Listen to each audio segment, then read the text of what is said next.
All content discussed on Hypochondriac are the individual opinions of Dr. Priyanka, Wali and Sean Hayes and should not be construed as personalized medical advice. By listening to this podcast, you agree not to use this podcast as medical advice to treat any medical condition in either yourself or others. Consult your own physician for any medical issues that you may be having. This entire disclaimer also applies to any guests or contributors to the podcast.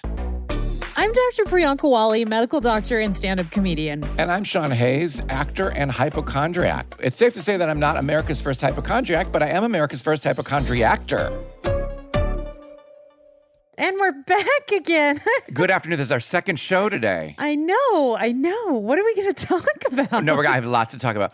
When we have two shows in a day, do you get like, oh my God, I spent all my energy on the first one? Or do you pace yourself? Or you don't even think about it? You do? No, in between our break, I danced a little bit and then I went outside and I did some more dancing and then I ate some lamb. Yeah, it was great. I love that. People don't know that on our break from our previous show, you said the exact words, can you guys give me just 5 minutes? I got to go check. I have a lamb in the oven. Yeah, I have a lamb roasting. That's one of the best excuses ever for I have to go to the bathroom. What did you do during the break? I'm totally saying that from now on for bathroom. I'm like, I got a lamb in the oven. I got a lamb. I'll be right back. There's nothing like a really well-roasted grass-fed lamb. Do you love to cook? I love to cook. You do? Oh my gosh, I love to cook. I hate it. What did you have with the lamb? Did you have a little bacon too? No. Oh, all right. I actually just made for the first time last night purple cauliflower rice. I've made cauliflower rice lots of times, but never purple, and it tasted really good. Robert Downey Jr. is on the show, and he is a good friend, and he is amazing. Yeah. Yeah. That's all I can't wait to meet him. I can't wait for you to meet him. Nicest guy ever. Now, listen, I want to ask you one thing. Yeah. What is the first thing you do in the morning? What is the last thing you do at night before you go to bed? The first thing I do in the morning is regain consciousness and go through this whole existential exercise where I'm like, all right, this is my existence. This is my body. Life. This is life. Today is this date. And you have to do these things today. And then it takes me a long time to get up. So I do a lot of breathing and then I'm just like, all right, now I can do it. How long on average do you say it takes you to get out of bed? Well, I mean, it depends on the day, right? Like if it's an early morning, I have stuff to do, a couple of minutes, but if in a perfect world, it would be like a nice half hour of slow waking. But you know how sometimes you have to wake up early for stuff. So yeah, I go right on my computer. Okay, keep going. Oh, interesting. Okay, then, Yeah, what's the first thing you do? You pee, right? If it's a day where I really have to be super focused and on, and it's super early and I'm tired, I will make a cup of decaf coffee with heavy cream in it. And I will sip on that. Okay, but wait, this is what you just said. If there's a day that I really have to focus, I use decaf. Yeah, because I don't drink regular coffee because then I don't sleep for days. It's I know, but most people say I use caffeine. Yeah. No. But anyway, okay. A little bit of caffeine. Yeah. That's like saying if I have to really focus, I drink a glass of water. It's my way of telling you I'm really sensitive. Yeah. And then again, if it's a busy work day, then I usually have to get to work and then I set time later to do some kind of meditation or somatic practice. If I don't have stuff immediately scheduled in the morning, then I do meditation / somatic practice. So I do some kind of movement. I move my body in some way, like dancing or just some kind of movement. That's the way I sort of come home to myself. I move and I'm like, oh, hi, body. All right, let's do this life. God, you're the healthiest person I know. Oh, is that healthy? I don't know. It's super weird. No, just all of it, like meditation and dancing. You know what, though? That's a great idea. To just dance in your room to music. Yeah, that's a great idea. Really nice. I might start doing that. Cut to me napping. Oh, I just love it. Yeah. Well, what's your morning like? I know you have 2 mornings. You have a 3 a.m. wake up, and then you have your regular 8 a.m. wake up. Yeah, right? The first thing I do in the morning is fart. And then I grab my computer and then I look online to see what my day is like. And I go through emails and stuff. Then I get up and I pee and then I brush my teeth. And then I don't take a shower yet. I go downstairs. I say, hey, Skyler, what's going on? Because he's always up before me to feed the dog. Oh, wow. Yeah, okay. yeah. Because I get up at 3 or 4 in the morning every single day. Yeah. And then I go back to sleep, right? You know that whole story. Yeah. And then I just start my day. I just start my day. And then I go back. I usually eat a little something. You know what I eat? The yogurt and the thing. And the thing. Or I'll just have a piece of cake if the cake's there. Yeah. Or a bagel. And then I go take a shower and I start my day. Yeah, totally. Yeah, no, I don't want to give off the impression that I'm like in this Zen mode all the time. I mean, there are definitely mornings where I have to get up and just start like working, and so yeah. I just pictured me like somehow being in your bedroom when you wake up and you're just lying there with your eyes open, not even moving. You're just like doing and your there's meditation. one tear rolling softly down my cheek. All right. And I'm there to wipe it away. Okay, before we get to our guest, let's hear from our listeners. This first recorded message is from somebody named Sarah. Hi, this is Sarah from New Hampshire. I don't really have a crazy medical story so much as I have one that's very uncommon for adults, at least according to the research I've done. I'm an adult with night terrors that happen very frequently, at least a couple times per week. I typically experience 2 to 5 per week, I'd say. Wow. And what happens is I go to bed, and within the first half hour to an hour, I will experience a short nightmare and the feeling of either overwhelming dread or that there's someone standing over me or it's going to hurt me or that there's someone that I perceive to be like that I need to save. It's typically, the person is typically either one of my kids, my husband, or another family member, and I have to somehow save them and can't. And when it happens, I can't wake up. I've done everything from like thrash around in bed, yell and scream, even sleepwalk. And I'm basically trying to get to the person that I feel I need to save. I go to bed usually before my husband, so he'll stay up to watch TV, and he's the one who hears me and kind of typically reports back with what I've said or yelled out loud. It's been going on for many, many years, and so now he's just kind of accustomed to it. It's extremely debilitating. I can't get myself out of the situation. When I do eventually wake up, my heart rate's beating very fast. And it's alarmed me how fast actually my heartbeat does race. And then typically sometimes I'll even cry because I'm just feeling such an overwhelming feeling of terror. Wow. I brought it up to my primary care physician. She did refer me to a doctor who suggested a sleep study. However, the odd thing is it doesn't usually happen anywhere other than when I'm sleeping at home.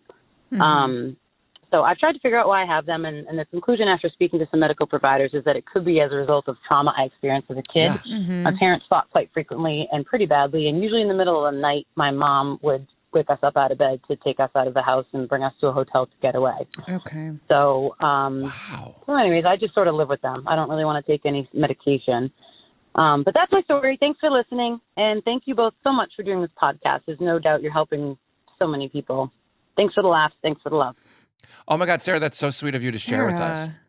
Sarah, I guess I can't talk directly to you, but Sean, so Yes. what Sarah's describing actually recurrent nightmares. So this is actually nightmares with recurrent experiences of the same sort of traumatic event. That's a cardinal feature of PTSD. Yeah, I was just going to say it's PTSD. Yeah, Yeah. for sure. So, PTSD nightmares are one of the manifestations of PTSD. And Sarah's talking about there were some traumatic childhood events. And, I just want to say PTSD is treatable. You can heal from trauma. And in fact, there's actually some nightmare focused types of therapy. There's nightmare focused psychotherapy. There's actually a type of therapy called imagery rehearsal therapy, which is trauma focused targeting nightmare disorder. And you need to do this with a trained therapist who is trained in imagery rehearsal therapy. But basically you do cognitive behavioral therapy where you recall the nightmare and the negative emotions associated with it. You write it down and then you read it and then you modify the story so that it's more favorable. And then you basically work with a therapist, you rewrite the dream. And this is actually quite effective for nightmares. I love that. What was it called? The rehearsal what? It's called imagery rehearsal therapy. Yeah, just straight to the performance for me. Yeah. But I'm open to it. And by the way, I have something, I've always had that because of Scotty. I remember that story I told for the people who are new listeners or maybe haven't heard. Scotty, my husband, has diabetes and he was in a diabetic coma and he was screaming his head off, but I couldn't wake him up. Screaming because his sugar dropped so low. And that freaked me out. I had to call 911. The paramedics came, they shot him with all this whatever, and that brought him back to life or whatever. And then I was like, oh my God, it's such a long story. I'll explain it later if I. But anyway, I still have it. And that was like 12 years ago. You still have what? I still have PTSD from waking up at 3 a.m. and seeing a body, seeing his body right there, screaming his head off. I'm just like, why won't you wake up? And he wouldn't wake up. And so, but now I have problems like in the middle of the night, I'll do this and I'm sleeping. I go, Like that'll be my scream.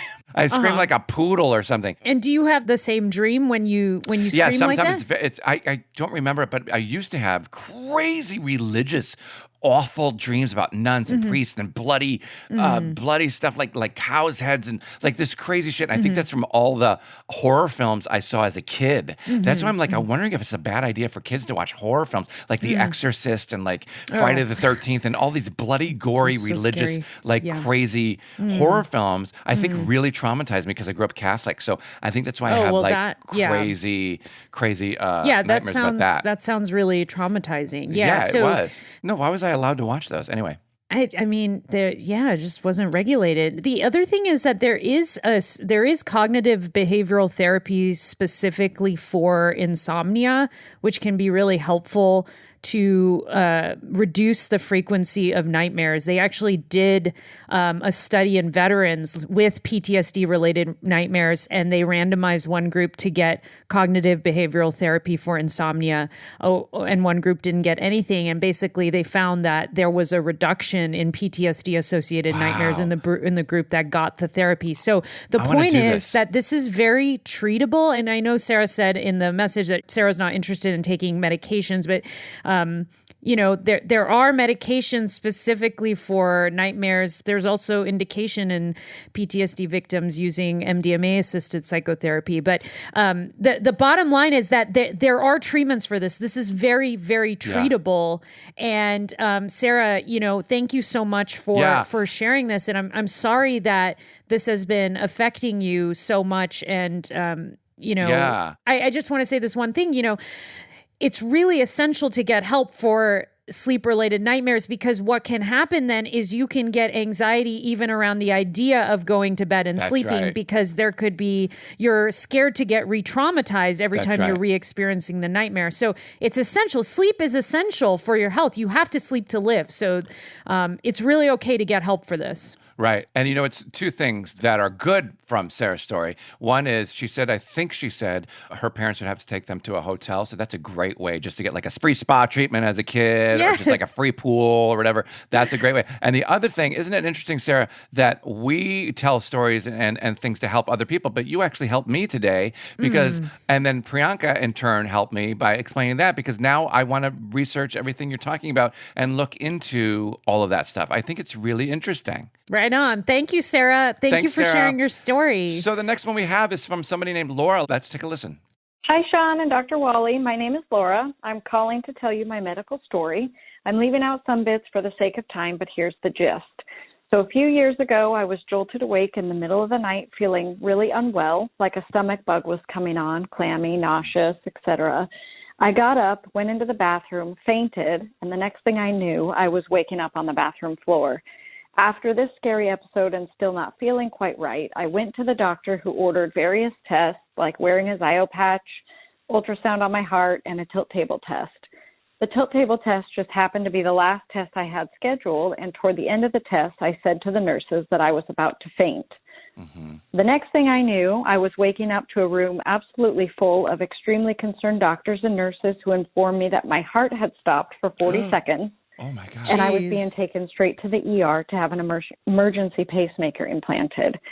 My husband was deployed overseas at this time, and I was alone with my two young children. So between tears and nausea and shock, I tried to tell the doctor something along the lines of, no, that won't work for me. I have to pick up the kids and make dinner. But after they informed me I would not be allowed to drive for 6 months if I didn't get the pacemaker, the severity of the situation really sank in. I resigned myself to the situation, called my husband in Spain and my parents in Colorado, and off we went to the ER. I had my pacemaker within a couple hours and stayed in the hospital overnight. I later found out that the room had been filled with doctors because they called a code blue, and I couldn't stop imagining them calling that code blue, the doctors running through the hallways for me, because my heart had stopped. It still blows my mind. Wow. Anyway, different doctors have called my issue different things, but I generally use the term cardioinhibitory syncope with asystole to describe what happened.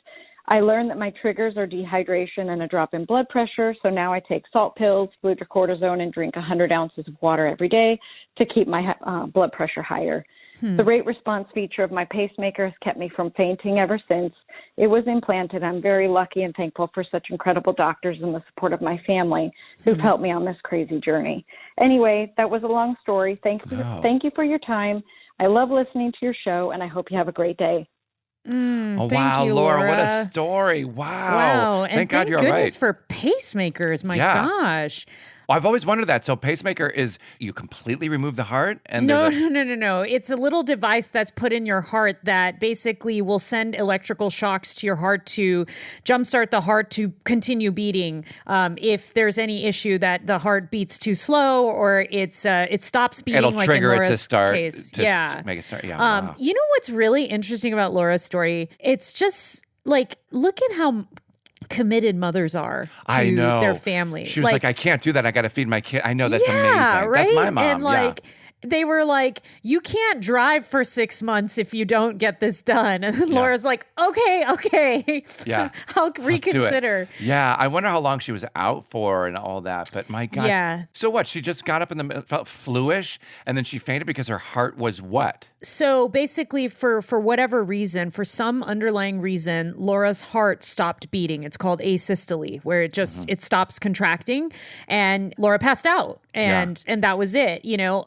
it's unclear to me kind of why that happened in the first place, but it sounds like, you know, as long as Laura keeps her blood pressure up to a certain level, the heart is okay. Which, you know, can be hard to do. You know, you have 100 ounces of water. You have to drink a lot of water, eat salt, and Laura's taking fludrocortisone as well, which is a steroid medication that raises your blood pressure. So there's a lot going on there. I mean, there is. And by the way, what an incredible mom. I hope the kids are grateful that mom didn't be like, screw it.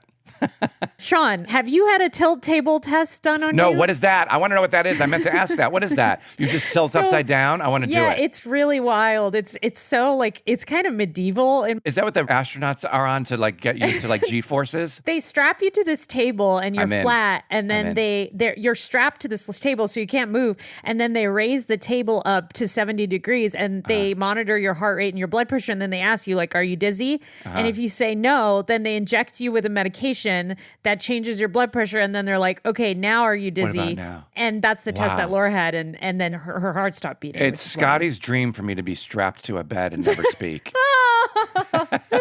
Oh, man.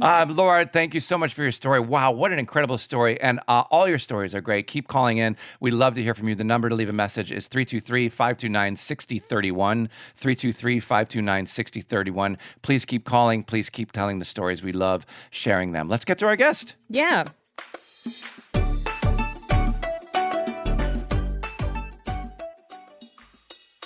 We are brought to you by Lumino. Now, here's something I didn't know. 98% of oral bacteria are good for you. They're actually essential for your oral health. What? I know, but it turns out the fact that all bacteria are bad is just a myth, and Lumino is busting it wide open. Lumino makes toothpaste, mouthwash, and whitening that are a totally new and different approach for improving your oral health. I really enjoy using Lumino because, you know, my teeth, they just look great. And my breath, it stays fresh. I love Lumino because my teeth look amazing. My breath stays fresh.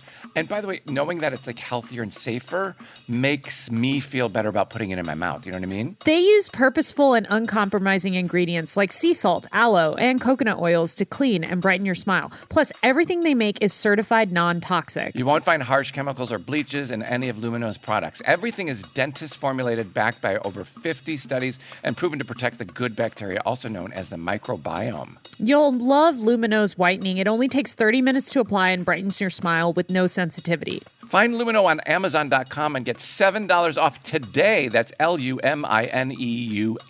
Remember, it's spelled with an X, so you can X out the harm. Get it? Lumino, dedicated to illuminating better ideas in oral care.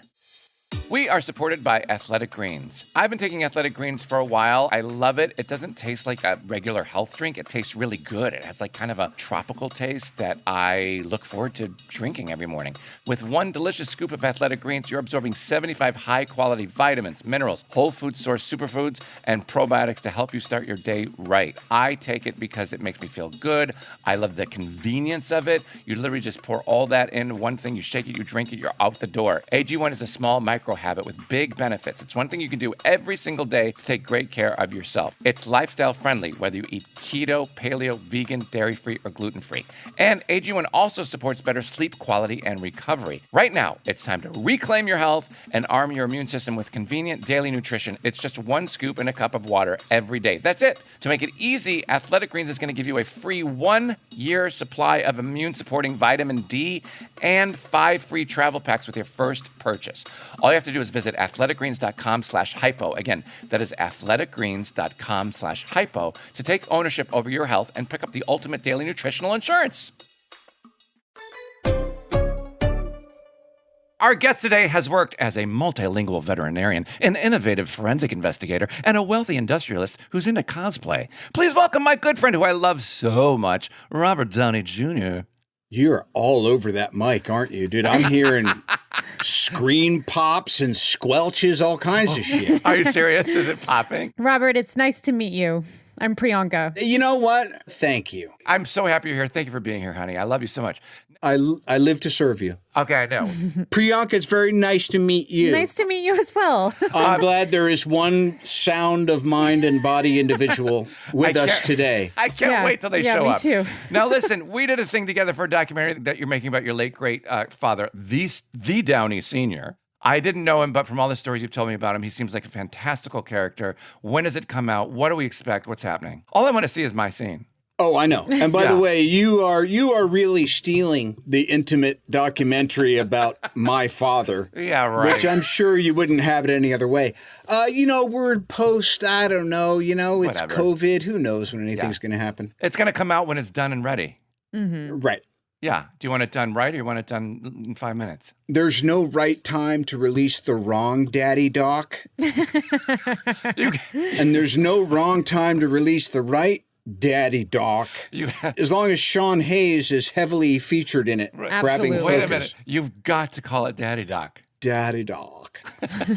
Hey, guys, did you see Daddy Doc? It's not what you think. You call it cock doc.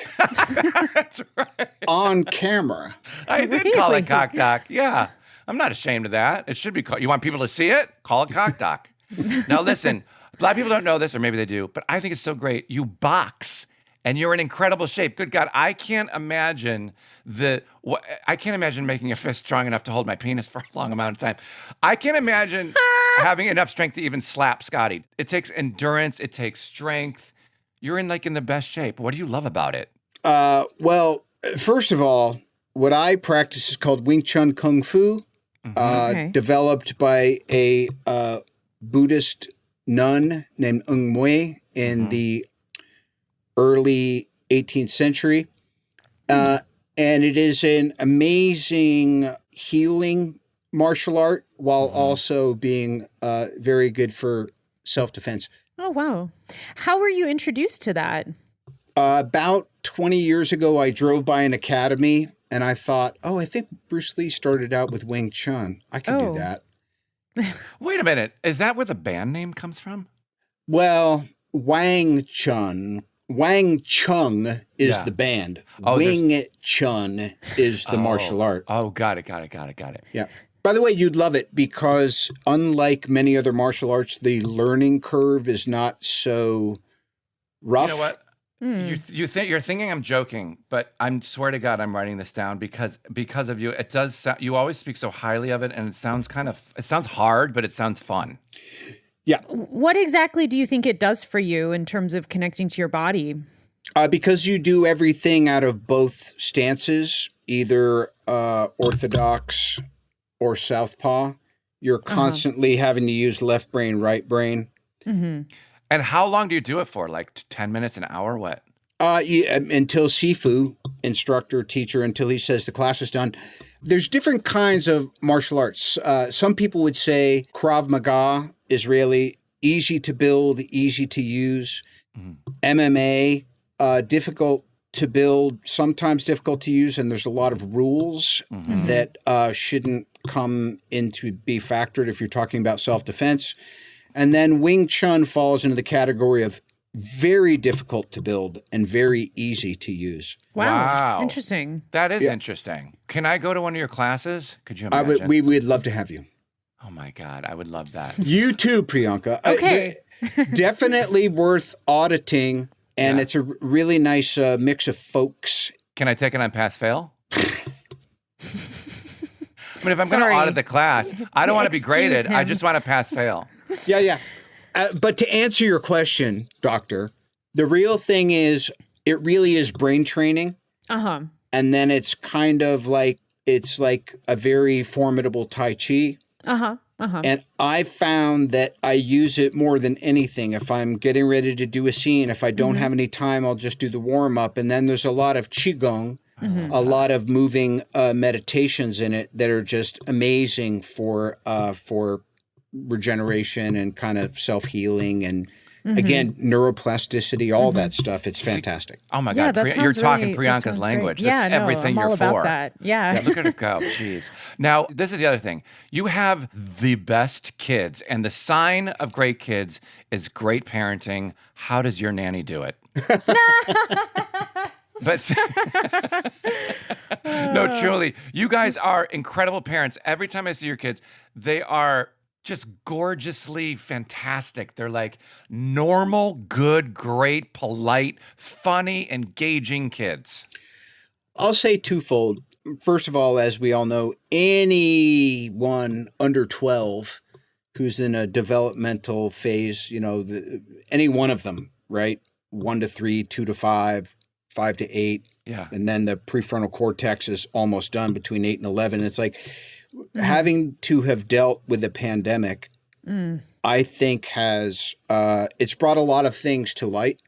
And I think that certain parenting styles or certain, forget if it's socioeconomic or just how nature versus nurture. Yeah. I think some kids have been able to thrive. Others, it will wind up being a time of trauma. But I think for any and all of them, it's a little bit of getting used to trusting the fact that there are large outside forces that are creating what could be considered a fearful context for life in general. Yeah, for sure. I think fortunately that was kind of normalized. I hand almost all of this over to their mom. She's just a natural. I love that woman. A natural. Yeah, Susan Downey is the greatest. And I think the other two is, we've all had some loss, and we have this great thing. Like last night, everyone else was in bed, and I got called because one of our alpacas had passed away. Oh, no. Her name was Miss Brain. You met her. She was gorgeous, and she passed. So we have this thing where we don't overshare right away. We notify each other, and then we deal with the right time, and we try to always do it in the same place, whether it's been a parent or a thing or this or that. So I think sometimes the way you deal with loss or the way you deal with the inevitabilities of life, I think really, really frames how you deal with the rest of it. Yeah, for sure. Because the big question is our life going to be different tomorrow? Right. Yeah. Yeah, so true. And the answer is always yes and no, but mostly not in the ways that you'd be worried about. I love that, by the way, because my big thing is like, guys, we're here for 5 minutes. Everybody gather around. Guess what? Yeah. The news is we're here for 5 fucking minutes. So get it together, do what you want to do, be responsible, give a shit, work hard, be nice, all of those things. It's like if you wake up every day from that point of view, it's like everything else falls in place, I think. And silence. So no. Hey, I'm waiting for validation. It's validation. Yes. No. Oh yes, my silence speaks volumes. Yeah. Wait, but about your kids though, I don't think I've ever asked you this. Whenever you go off on a shoot, do they have any interest in going with you? Do you prefer that they don't, or what? We only travel together. I love that. That's so awesome. Wow. That's why they're so great. That's why they're so great. Yeah, and look, there'll be a few instances as I work a little more this year than I have lately where I may go away, but we have a 2-week rule. By the way, one of the great luxuries you can have in any relationship is to say we're going to try to make it so that we don't have to ever spend day 15 away from each other. Because I've noticed, tell me if I'm wrong, doctor, I'm sure you know a little more about this. After 2 weeks, you kind of start functioning in a self-preserving, independent way. And the very few times it's happened, Susan always goes, it's kind of like we've gotten used to operating without each other. And now there's a reintroduction to the inconvenience of another body in your life. Well, yeah, the human brain is constantly, the human brain is actually a very lazy organ. It's lazy because it's trying to be as efficient as possible. And so it's constantly trying to create ways to make our lives simpler. And so when we experience something like a separation from a loved one, even if it is for a short period of time, the brain's immediately going to start coming up with ways to lessen the pain of that separation. So true. Yeah, well put.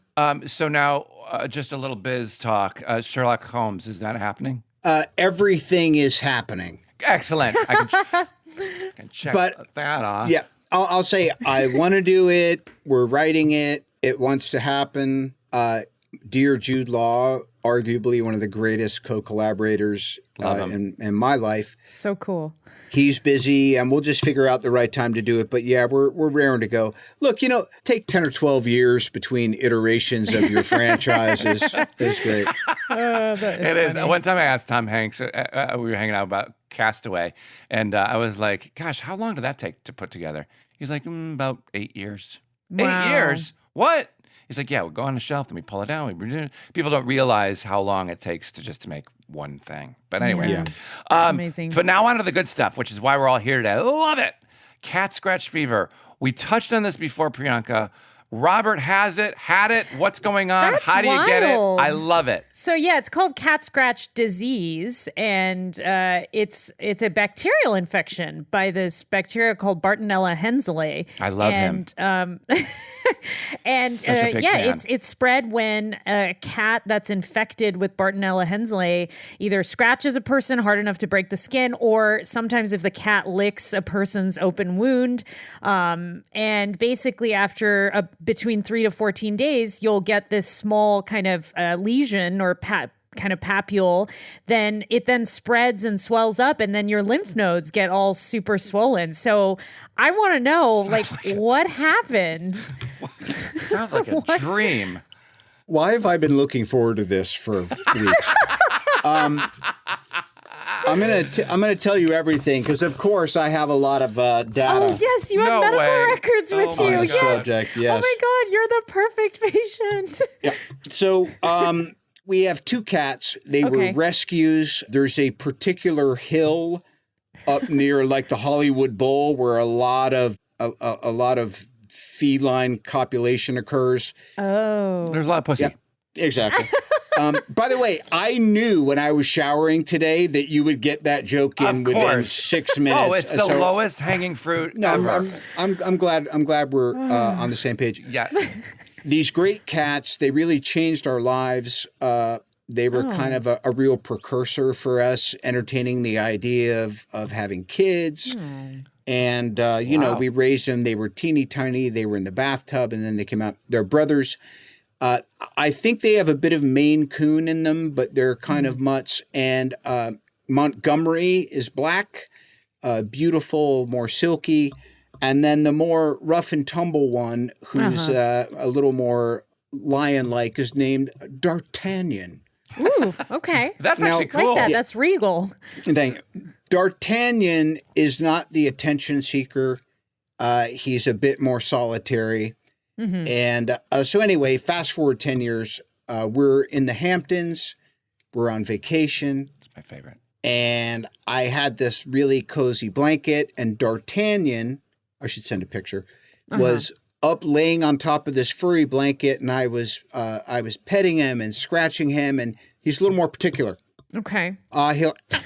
He'll let you know when you're rubbing him the wrong way. Mm-hmm. But you know how sometimes you're petting a cat or scratching him and you're like, yeah, I know you don't like it, but that's part of how I do it or whatever. Yeah. Because you can't nowadays, and I'll tell you why, because this is not the only incident, much more careful in general. So this has been a great lesson for me. Don't rub things the wrong way. Nice. When I woke up this morning, I said, he's going to make that fucking joke. Don't rub me the wrong way. Jeez, good guy.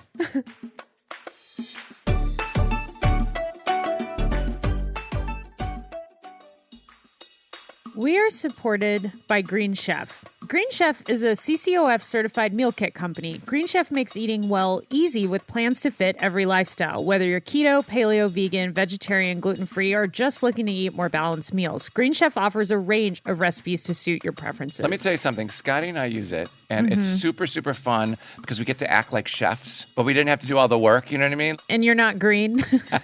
Yeah. I actually use Green Chef as a gift to my family members who are super busy and don't have time to cook, and it has made their lives so much easier. Enjoy your greens while being green. Green Chef is the most sustainable meal kit, offsetting 100% of their plastic packaging in every box and 100% of their carbon footprint and emissions. Green Chef offers 35 nutritious and flavorful options to choose from every week, featuring premium clean ingredients that are seasonally sourced for peak freshness. And Green Chef is now owned by HelloFresh, and with a wider array of meal plans to choose from, there's something for everyone. I love switching between the brands, and now our listeners can enjoy both brands at a discount with us. Go to greenchef.com/hypo130 and use code hypo130 to get $130 off, plus free shipping. That's greenchef.com/hypo130 and use code hypo130 to get $130 off, plus free shipping. Green Chef, the #1 meal kit for eating well.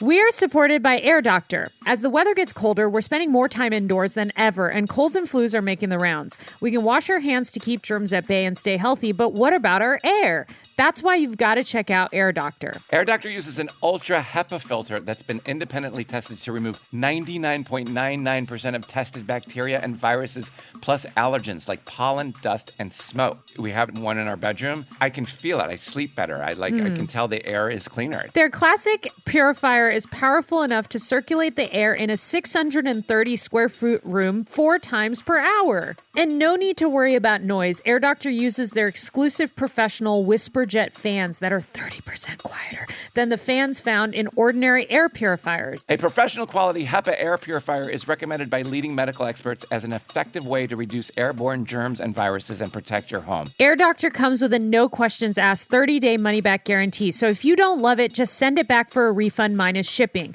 Just go to airdoctorpro.com and use promo code HYPO and you'll receive a 35% discount on their classic Air Doctor 3000 purifier. That's right, 35% off, but only if you go to airdoctorpro.com and use promo code HYPO. Here's the super short story. I'm tickling him back by his 6, like where the base of the tail meets the small of the back. Okay. I thought he was digging it. Turns out also that what we didn't know was that they never have fleas because they're indoor cats, but we'd been in the Hamptons and they'd gone in this little outdoor area. Uh-oh, wow. And we realized now that at the time they had fleas, which is why they were more sensitive to scratching because they were being driven crazy and they didn't have flea collars. Yeah. So again, an oversight. Mrs. Downey was mortified that this had occurred on her watch. Anyway, here's how it went down for me. I'm tickling him. He's digging it. He's not digging it. And he reached over and sunk his teeth into my right forearm. Wow. Oh, wow. And I was like, son of a bitch. How long had you had him before he did that? 12 years. Wow. Yeah. Right, but this was post Me Too, and you didn't ask for consent, so that's why this happened. Oh, yeah. Look, charges are pending, and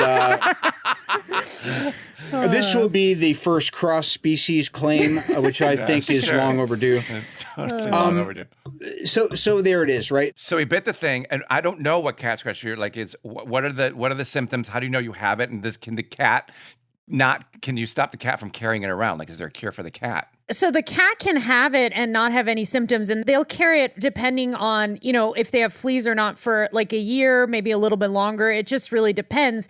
But you can get it from the saliva, the cat saliva into the broken skin. So it's in the cat and fleas, and you got bitten. So it was, it was a classic setup. So let's see what the medical records say, Sean. Let's see what Well, first of all, let me blow through this little highlight reel. Yeah, I'm going to see how quickly I can do highlight this. reel. I love this. This is my There favorite. are probably 1 million cat bites every year reported, and undoubtedly another 10 or 20 million that are not reported because most people don't pick up the phone and call Dr. Fauci if their cat bit them. Even a healthy cat can carry a few different bacteria, which can cause human infection, including members of the staph and strep families. You probably heard of cat scratch fever, but that's not the most common infection because cats have pointy, long, sharp teeth. A bite can be a lot deeper than it looks, and it closes over pretty quickly and traps bacteria in the wound. That could create a small abscess or could be near a tendon or some other important structure and create a really nasty infection. If you suspect a really deep cat bite, have it looked at. Most people do not halfway through. Wow. And if you are seeing swelling and tenderness, call the doctor immediately because you don't want the early signs to progress. Later signs, sometimes in a day, that was my experience, will be increasing swelling, a lot of tenderness, and decreased mobility, perhaps even drainage. Don't let it get there.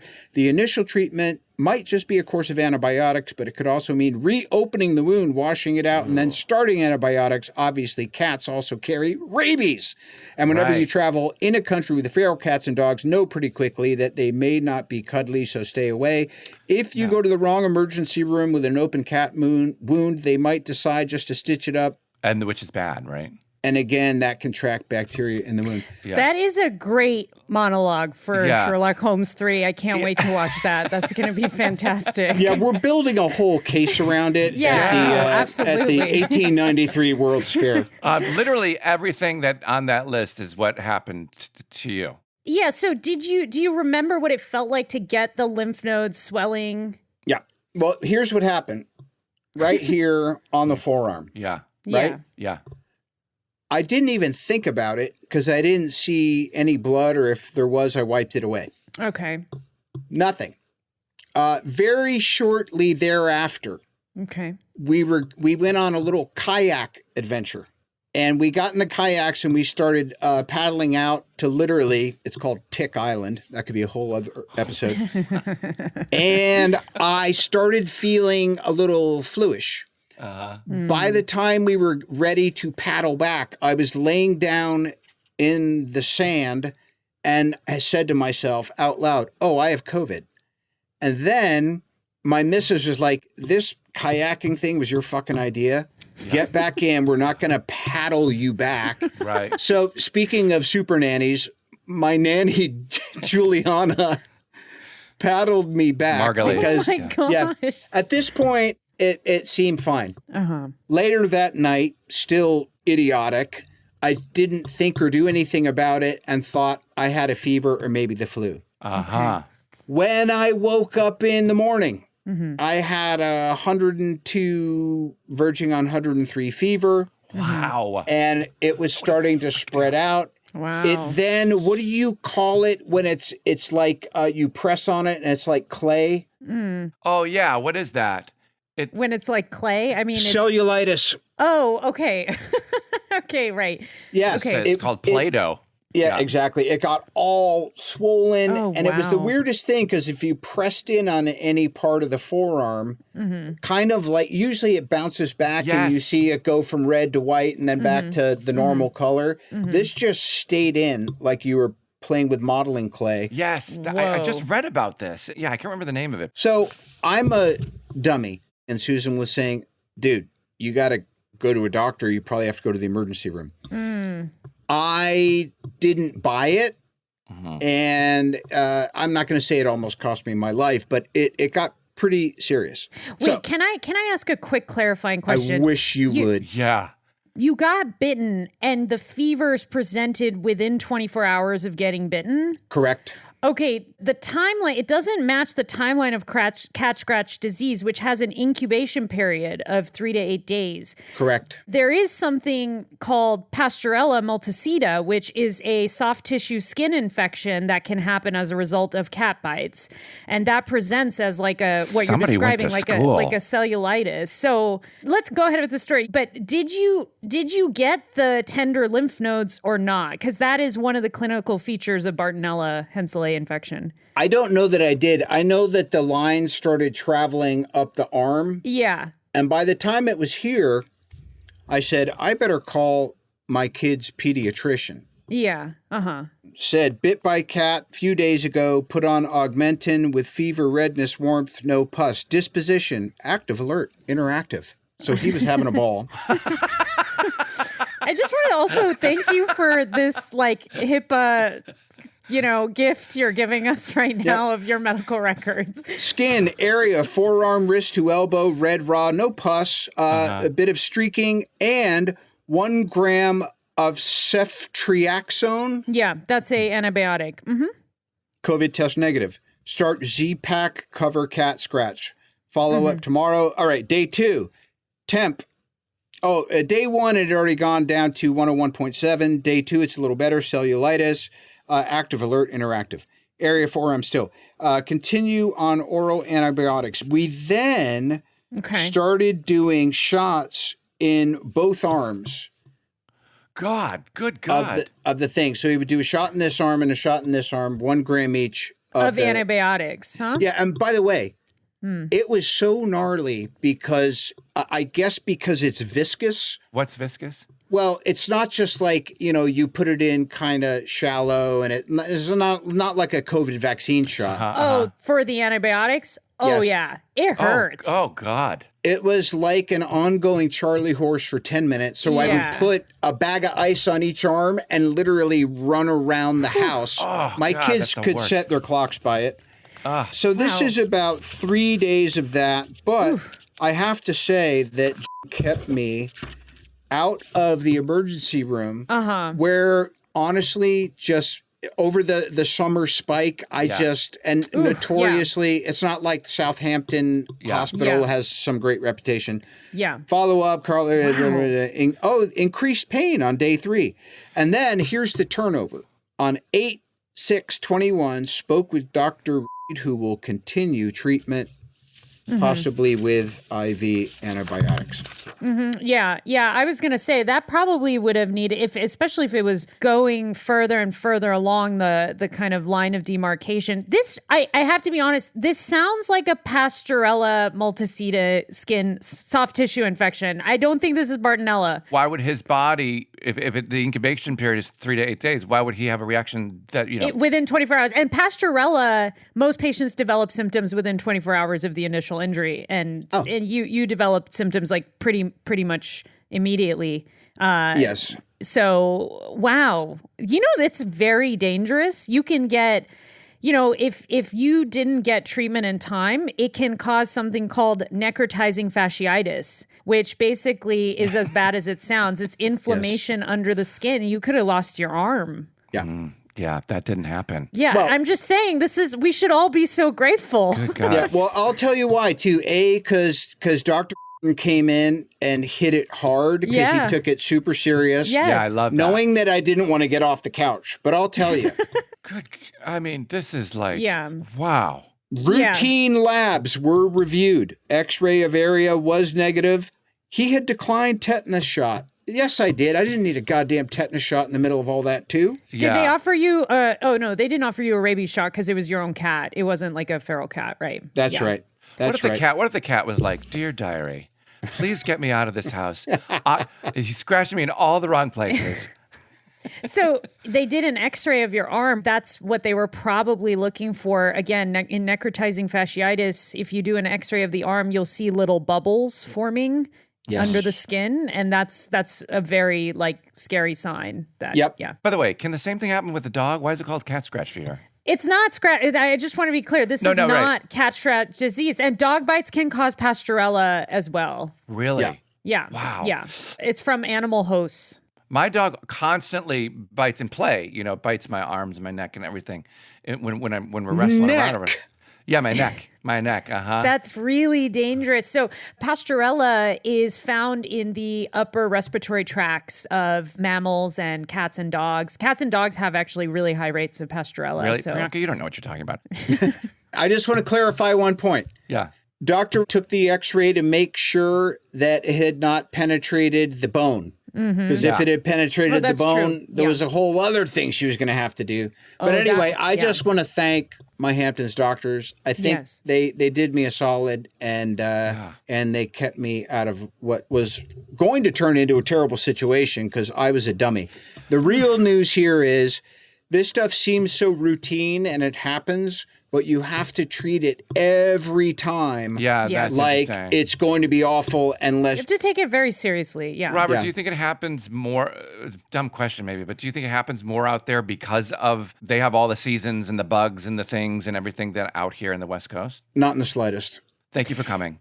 Yeah, So, I agree. Yeah, yeah. Okay, let's get to the game.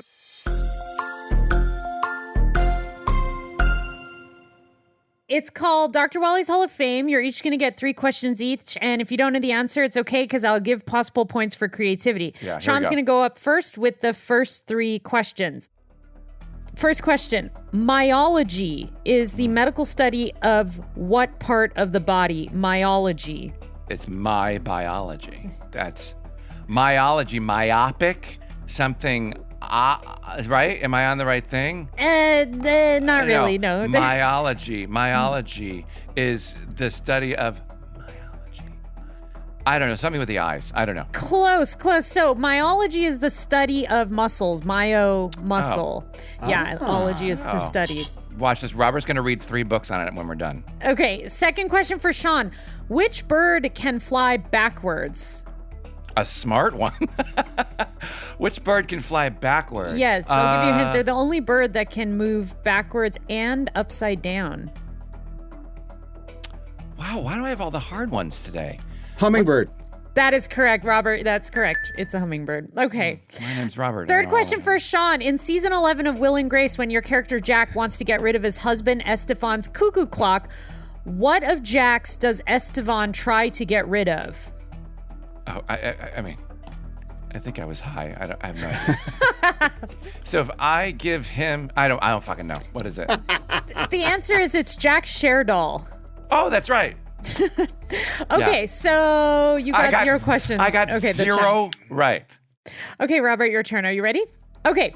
What is the medical term for a fart? Oh, Flatulence? Yes, that is correct. Flatus or flatulence. It comes from the Latin word he gets meaning fart the act of questions, blowing. and I get fucking muscle questions. Flatus. Okay. Second question. What are Cameroon dwarf goats commonly called? Pygmies. Pygmy goats. That is correct. How do you know that? How would anybody know that? Well, first of all, we talked before. No, we have pygmy goats on the property. And you knew that that's what they were called? Nope, but I figured that's the only answer that might be close to yes. Wait, say it again, Priyanka. What is it? What are they called? They're called Cameroon dwarf goats. Whatever. Pygmy goats. All right. Yeah. Pygmy goats. Okay, I'm 2 for 2. Yeah, Let's no, go. you got this. Okay, third question. In the Marvel film Avengers Endgame, what does your character say after he takes the Infinity Stones from Thanos and Thanos realizes he has no power? Can I guess? Well, that's over. Something like that. Correct answer is I am Iron Man. That is But correct. I had so many alt lines that I wanted to Give put us. forward. Give us. Oh, yeah. Oh, God, let me think. They were all super smart ass lines. Uh-huh. Like I was trying to, dumb stuff like you are so fucked or whatever. You know what? I'll have to go back to my notes. What was the thing? Robert's character took the what? I get the Infinity Stones and Right. then have the power Right. to snap and have whatever I want to Right. have happen. Oh, I was going to say, snap. Oh, Like that's that. great. Why not that? I'll tell you why. It was too smart ass, and it was the whole arc of a character, and it was, I think, maybe one of our great editors' idea, or one of the writers, to say we need to go right back to the first film and have his dying words like be I the am. words of his origin. I see. We love a bookend. Yeah. I get it. so Ooh, true. Isn't it fun to come up with alts and stuff like that? I live for it. I love it. I love it. It's my favorite thing in the world. All right, Robert. Well, you are the clear winner. Congratulations. Yes. You're in Dr. Wally's Hall of Fame. Oh my God! First of all, there was 6 questions asked, and I answered 4 of them Yeah. correctly. And you only had 3, so I think you're a definite clear winner I this know. week. By the way, that was such an easy lob. You give me arguably the I most know. famous I got line I've ever said. Harvard questions. Anyway, Robert Downey Jr., I love you so much. Thank you for being here today. It was I a wanna pleasure go. meeting you. I want to stick around. Oh. Let me No, tell but you some guess- other shit that happened to me. Well, we can have you come back and share Yes. the rest of your medical stuff. I'd be happy to hear I it. love it. I love you deeply. Yeah, and likewise, Priyanka, very nice to meet you. Likewise. I found it very illuminating, and again, feline bites are no joke. Take care of No, them. they need to be taken very for true. seriously. Yeah, and thank you for sharing your story. I can't wait till this goes viral for hopefully the wrong reason. It'll be Oh, believe me, it's already. I got my sound bites. Let me just say something in closing. I just realized today. Oh my God. They did this whole interview, but then the only articles came out when this person said flatus. Or whatever, you know what I mean? Flatulence, yeah. Yeah. That's hilarious. All right, honey, please tell Susan I love her. I love you. I'm going to do it. Thank you. Bye. Thanks Okay, a bye. lot. Goodbye. Oh, man. What a wild ride, Sean. I mean, that was definitely not cat scratch disease. I just want to be super clear. Isn't that interesting? By the way, one of the greatest takeaways of the episode, if you think it's like cat scratch fever, but you have symptoms right away, then it's not. Bingo. Yeah. I love that. Very good, Sean. You got Yeah, a little medical degree coming. I don't retain a lot, but the things I do, I don't retain for very long. Wait, can I just say I loved how meticulous of a good patient Robert Downey Jr. was. He's I the mean, best. Let's be honed. The guy brought his medical records Yeah, out. all He was his notes. reading his chart to us.